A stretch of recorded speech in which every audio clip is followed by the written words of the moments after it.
Nada é mais persuasivo do que as coisas que vivenciamos em primeira mão.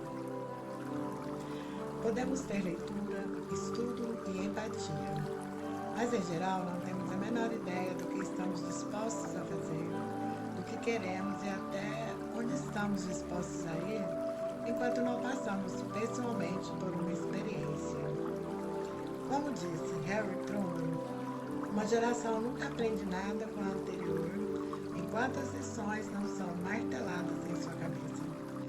Sempre me pergunto por que as pessoas de uma geração são incapazes de tirar proveito da geração precedente, mas elas nunca fazem isso, até a experiência lhes dar um empurrão.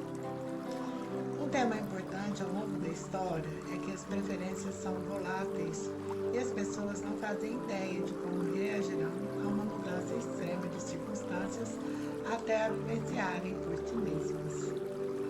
Um dos aspectos mais fascinantes da Grande Depressão não é apenas o colapso da economia, mas a rapidez e a dramaticidade com que as opiniões mudaram como resultado dela.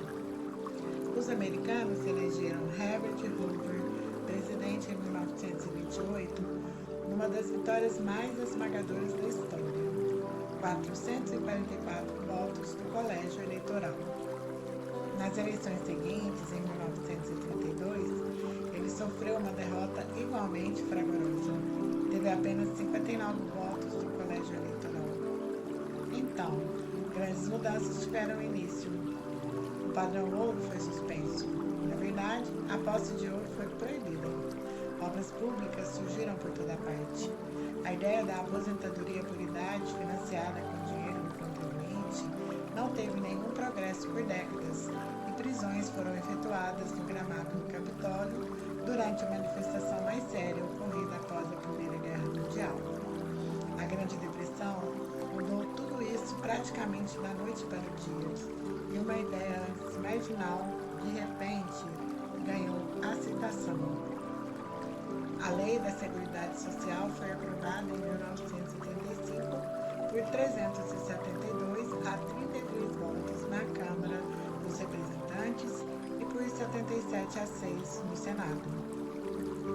Enquanto isso, houve um suposto golpe de empresários ricos para derrubar Franklin Roosevelt e instalar na presidência uma ditadura liderada por um general dos fuzileiros chamado Smedley Butler, na mesma linha fascista que varria a Europa nessa época. Coisas desse tipo não acontecem se as pessoas estão de barriga cheia e têm empregos estáveis. Somente quando a vida fica de ponta cabeça, nossas esperanças caem por terra e nossos sonhos se transformam em incertezas, é que todo mundo diz: como era mesmo aquela ideia absurda que a gente escutou? Quem sabe não deveríamos dar uma chance a ela? Nada mais parece funcionar, então por que não tentar? O comediante Trevor Noah, falando sobre o apartheid em seu país natal, a África do Sul, observou: encontrando o equilíbrio certo entre o desespero e o medo, você pode levar as pessoas a fazerem qualquer coisa.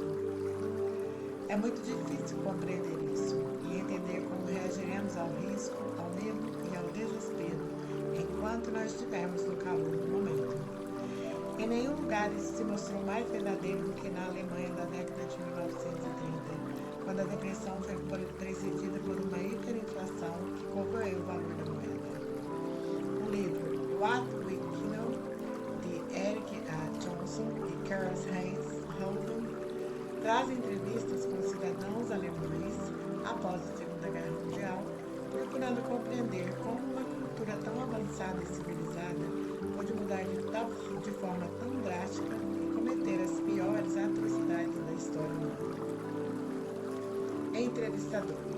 No início desta entrevista, o senhor afirma que a maioria dos adultos alemães recebeu bem as medidas de Hitler. Civil alemão. Sim, claramente. Precisamos nos lembrar de que em 1923 havia inflação. A moeda havia inflacionado um trilhão de vezes. Então, Adolf Hitler subiu ao poder com suas novas ideias. Na maior parte, mudou de fato para melhor. Pessoas que haviam permanecido desempregadas durante anos encontraram trabalho. E daí as pessoas ficaram a favor do sistema. Se pessoa ajuda você a sair de uma situação de emergência e a ter uma vida melhor, ela vai contar com o seu apoio. Você acha que as pessoas diriam: isso tudo é uma bobagem, sou contra? Não, isso não acontece. Ou vejamos o caso do poeta Varlam Shalamov, que passou 15 anos prisioneiro em um gulag. Ele escreveu sobre a rapidez com que as pessoas comuns podem sucumbir ao estresse e à incerteza. Pegue alguém bom, honesto e amoroso, despeje-o de suas necessidades básicas e em pouco tempo você terá um monstro irreconhecível que fará qualquer coisa para sobreviver. Sob grande pressão, um homem se transforma em fera em 3 semanas, observou Shalamov.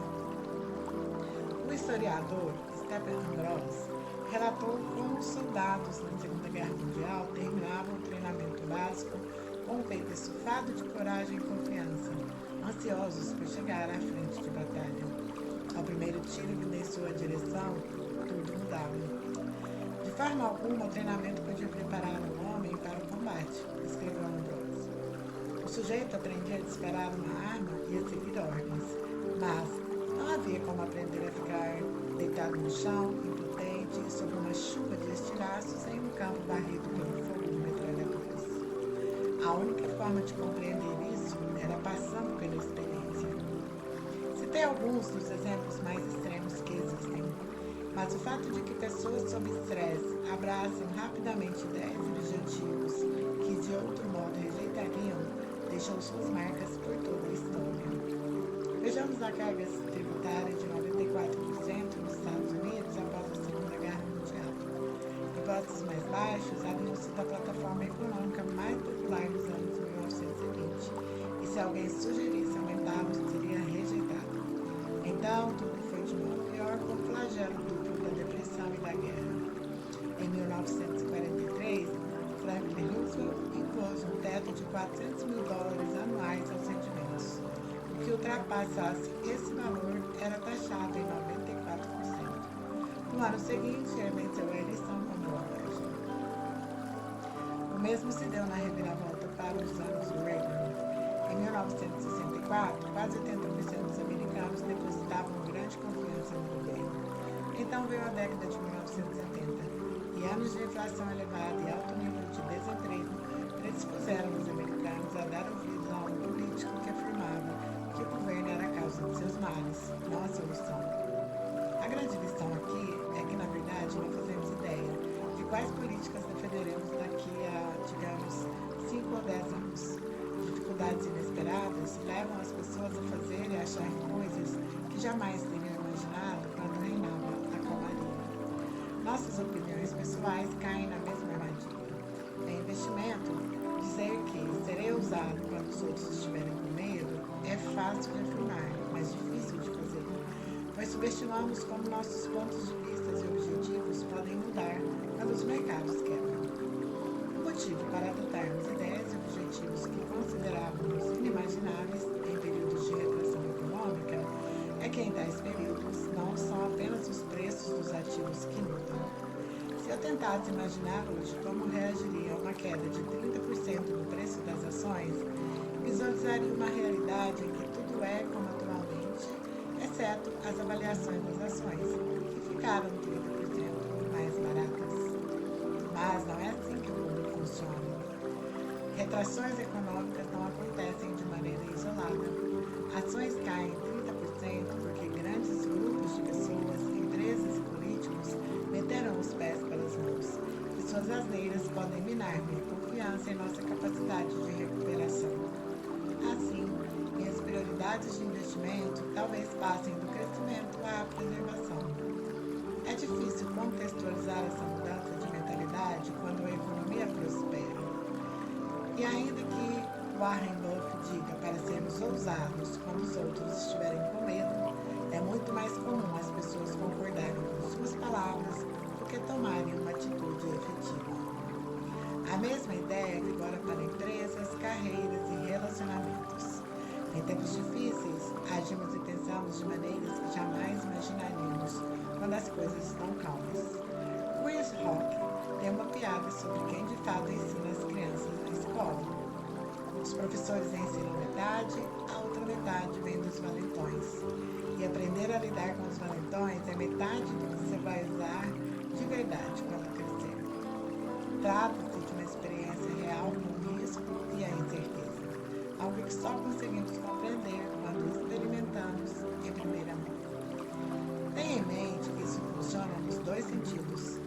As pessoas muitas vezes não fazem ideia de como reagirão a um grande golpe de sorte ou a algo que cai em seu colo, a menos que vivenciem a experiência. Ir à Lua foi a coisa mais sensacional que os humanos já fizeram. Teria de imaginar que se trata de uma experiência arrebatadora.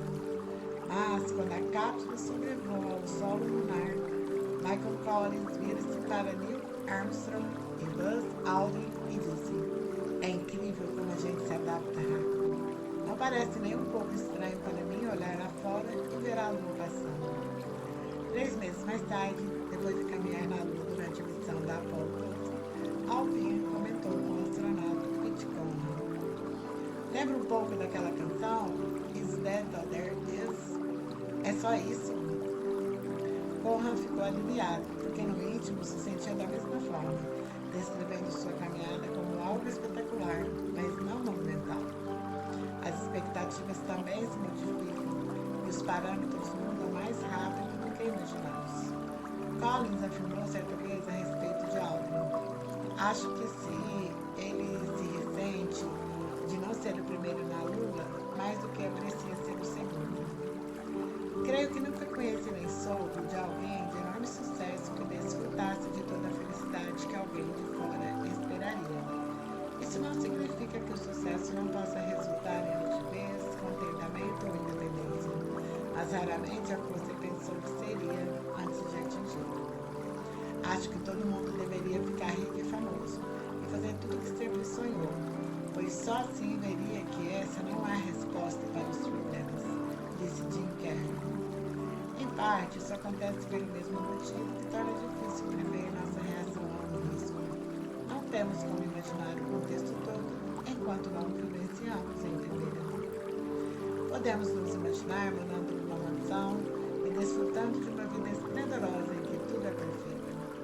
Mas esquecemos facilmente que ricos também pegam gripe, têm psoríase, envolvem-se em imbróglios litigiosos, metem-se em brigas de casal, estão cheios de inseguranças e se aborrecem com os políticos. Coisas que sempre podem superar qualquer alegria de viver o sucesso material. Futuras fortunas são imaginadas em um vácuo, mas a realidade é sempre vivida com as coisas boas e más acontecendo juntas, competindo por atenção. Você pode até achar que sabe como se sentiria. Então, vive a experiência na pele e se dá conta de que é mais complicado do que imaginava. Só agora você entendeu. A seguir, falemos sobre o longo prazo. E assim finalizamos mais essa história. Espero que você tenha entendido. E em breve